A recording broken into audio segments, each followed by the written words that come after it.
આકાશવાણી ભુજ સમાચાર કલ્પના શાહ વાંચે છે. નમસ્કાર. પ્રધાનમંત્રી નરેન્દ્ર મોદી વાયબ્રન્ટ ગુજરાત વૈશ્વિક રોકાણકાર પરિષદ 2024માં ભાગ લેવા ગઈકાલ ગુજરાતની 3 દિવસીય મુલાકાતે છે. પ્રધાનમંત્રી આજે ગાંધીનગરમાં મહાત્મા મંદિર ખાતે વિશ્વના નેતાઓ સાથે દ્વિપક્ષીય બેઠકો કરશે. ત્યારબાદ ટોચની વૈશ્વિક કોર્પોરેશનોના સીઈઓ સાથે બેઠક કરશે. તે જ દિવસે તેઓ વાયબ્રન્ટ ગુજરાત ગ્લોબલ ટ્રેડ શોનું ઉદઘાટન કરશે. આવતીકાલે બુધવારે વાયબ્રન્ટ ગુજરાત વૈશ્વિક પરિષદનું તેઓ ઉદઘાટન કરશે.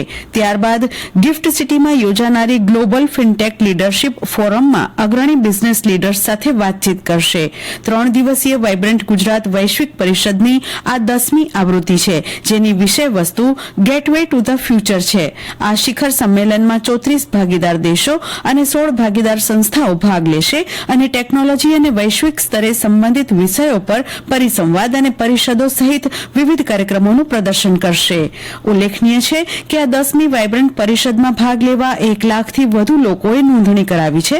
આ વર્ષની પરિષદમાં 2500થી વધુ B2B, B2C બેઠકો સાથે સેમિકન્ડક્ટર, ગ્રીન હાઇડ્રોજન, નવીનીકરણ ઉર્જા સહિતના વૈશ્વિક સ્તરે ક્ષેત્રો અંગે વિવિધ સેમિનાર યોજાશે. પ્રધાનમંત્રી નરેન્દ્ર મોદીએ કહ્યું છે કે સરકાર વિકસિત ભારત સંકલ્પ યાત્રા દ્વારા તેમની તમામ યોજનાઓને વધુમાં વધુ લોકો સુધી પહોંચાડવાનું લક્ષ્ય રાખે છે. ગઈકાલે વિડીયો કોન્ફરન્સિંગના માધ્યમથી દેશભરના વિકસિત ભારત સંકલ્પ યાત્રાના લાભાર્થીઓ સાથે વાતચીત કરતા પ્રધાનમંત્રીએ આમ જણાવ્યું હતું. શ્રી મોદીએ કહ્યું કે સરકાર સમાજના છેવાડાના લોકોને સરકારી યોજનાઓ સાથે જોડી રહી છે. તેમણે કહ્યું કે છેલ્લા 9 વર્ષમાં કેન્દ્ર સરકારની જન કલ્યાણકારી યોજનાઓ દ્વારા કરોડો લોકોનું જીવન સરળ બન્યું છે. શ્રી મોદીએ કહ્યું કે જ્યારે ગરીબો, ખેડૂતો, મહિલાઓ અને યુવાનો સશક્ત થશે ત્યારે દેશ શક્તિશાળી બનશે. તેમણે જણાવ્યું હતું કે ઉજ્જવલા યોજના માટે અંદાજે 12 લાખ નવી અરજીઓ મળી છે.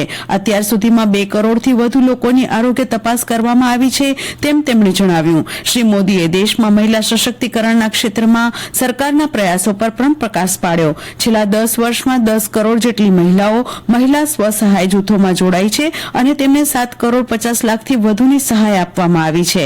તેમણે કહ્યું કે સરકારે ખેડૂતોની દરેક મુશ્કેલીને હળવી કરવા માટે તમામ પ્રયાસો કર્યા છે. પ્રધાનમંત્રી નરેન્દ્ર મોદીએ તીર્થધામોને પવિત્ર બનાવવાના ઉદ્દેશ્ય સાથે દેશભરમાં સ્વચ્છ મંદિર અભિયાનમાં જોડાવા માટે નાગરિકોને અપીલ કરી છે. ઇન્સ્ટાગ્રામ પર શેર કરાયેલ એક વિડીયોમાં શ્રી મોદીએ અયોધ્યાને ભારતનું સૌથી સ્વચ્છ શહેર બનાવવા માટે નાગરિકોને એક થવાનું આહવાન કર્યું છે. તેમણે દેશભરના લોકોને ઉત્તરાયણ એટલે કે 14મી જાન્યુઆરીથી નાના તીર્થ સ્થળો પર સ્વચ્છતા અભિયાન શરૂ કરવા અને આ અભિયાન 22મી જાન્યુઆરી સુધી ચાલુ રાખવા અનુરોધ કર્યો છે. જિલ્લાના અંજાર તાલુકાના મેઘપર બોરીચીમાં એક મકાનમાંથી પૂર્વ કચ્છ એસઓજીએ 1,11,60,809 રૂપિયાના હેરોઇન તથા અફીણના રસ સાથે રાજસ્થાનના એક દંપતીને પકડી પાડ્યું હતું. આ દંપતી રાજસ્થાનથી માદક પદાર્થ અહીં લાવી છૂટકમાં તેનું વેચાણ કરતું હતું. મકાનમાં માદક પદાર્થ રાખ્યો હોવાની પૂર્વ બાતમીને આધારે એસઓજીએ ગઈકાલે રાત્રે આ કાર્યવાહી હાથ ધરી હતી. જિલ્લાની ઉચ્ચ માધ્યમિક શાળાઓમાં ખાલી પડેલી જગ્યાઓ પર 146 જ્ઞાન સહાયકની ભરતી કરવામાં આવી હતી. કચ્છની સરકારી ઉચ્ચ માધ્યમિક શાળાઓમાં કુલ 264 ખાલી જગ્યા સામે રાજ્યના શિક્ષણ વિભાગ દ્વારા 166 જ્ઞાન સહાયકો ફાળવાયા છે, જેમાં પ્રથમ દિવસે 103 ઉમેદવાર હાજર થયા હતા. તો અનુદાનિત ઉચ્ચ માધ્યમિક શાળાઓમાં ખાલી પડેલી 102 જગ્યા માટે 73 જ્ઞાન સહાયકોની ભરતી કરાઈ છે, પરંતુ તેમાં પ્રથમ તબક્કે 43 ઉમેદવાર જ હાજર થયા હતા.